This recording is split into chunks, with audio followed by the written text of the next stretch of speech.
and actually being one of the few who stands for what's right in Washington, D.C. There are not a lot of them, so they've been principled, and I'm proud to have their support. You know, Thomas has on his jacket pocket, so he's humble. This guy's got degrees from MIT.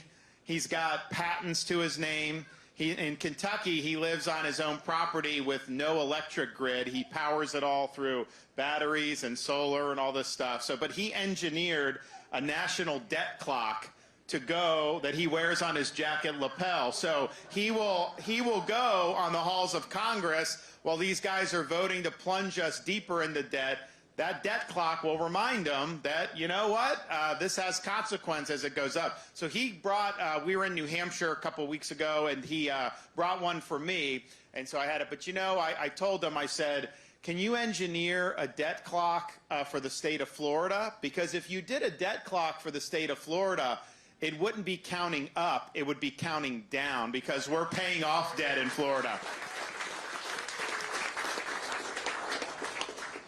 I want to spend most of the time just taking questions and hearing from you, so I'm just going to make a few remarks. I'm running for president because we're in jeopardy of being the first generation of Americans to leave to our kids and grandkids an America less prosperous and less free than the one we inherited. And if we do that, we will break faith with every generation of Americans from the founding of our country to the present who always stood up and sacrificed so that future generations would be able to enjoy freedom and have opportunity. I'm not going to sit idly by and watch the managed decline of this country. Our decline as a nation is a choice. It's not inevitable. We have it within our power to choose a different path. We have it within our power to reverse this decline, to usher in a new birth of freedom, and to create a revival of the American spirit.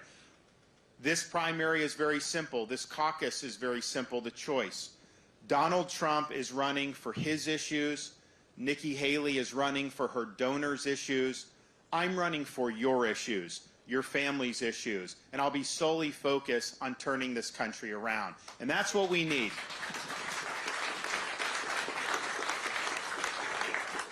And you know I'll do that because I'm the only one running for president that has a record of delivering on 100% of his promises. Everything I promised the folks when I ran I would do, I have accomplished. I have followed through on those promises.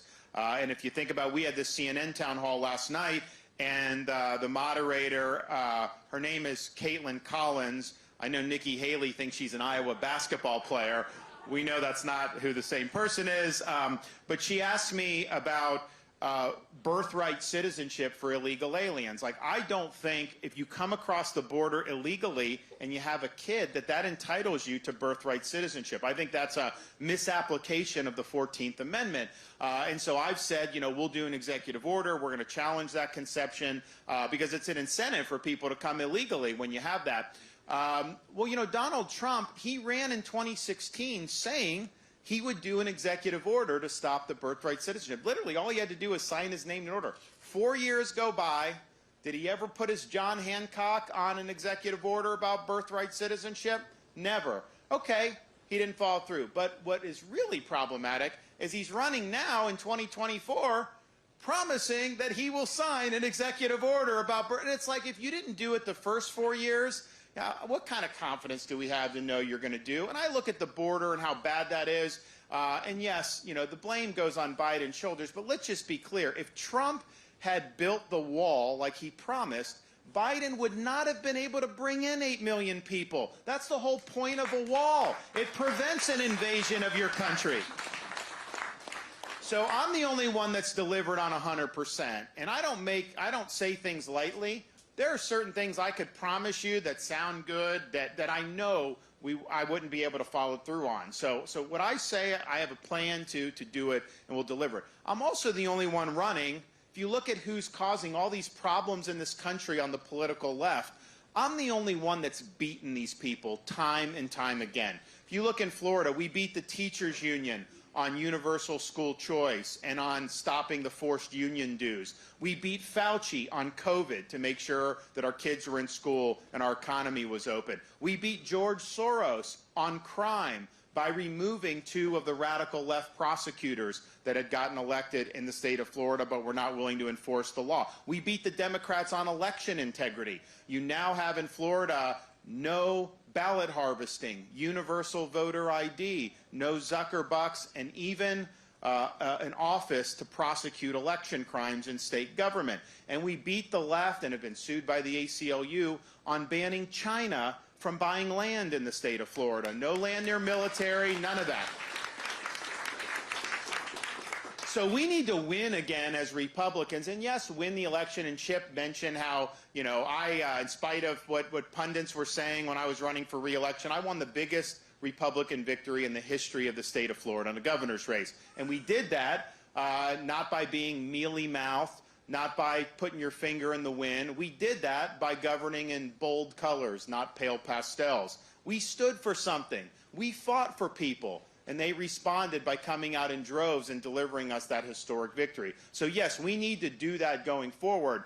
I don't think it's any accident if you look at how the media is handling this. I'm the one guy they don't want to be the nominee. They're coming after me. But I think that should tell you that's probably the best endorsement that you can get as a Republican candidate. So you should know that I'm probably the guy to do this. But they do want Trump. And you got to ask yourself why. They hated him for so many years.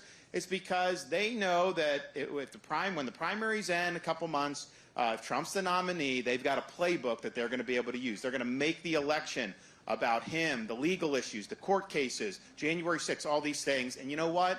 That's a playbook that they've executed successfully, and they have a lot of confidence that they're going to be able to win with that. With me, we will focus this election on Biden's failures and on our vision to deliver this country out of this mess and turn things around.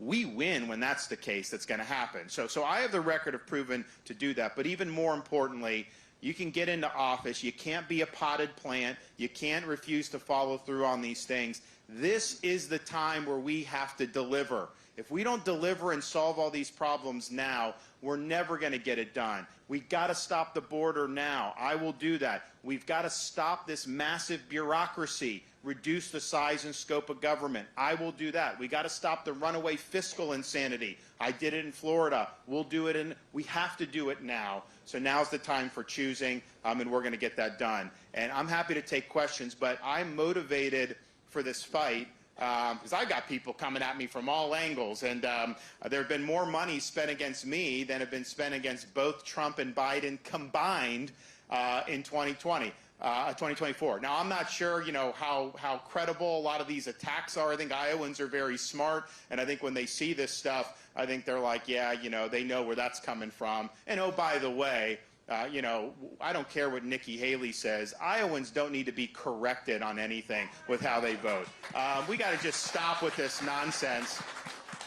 Stop trying to take pot shots like that.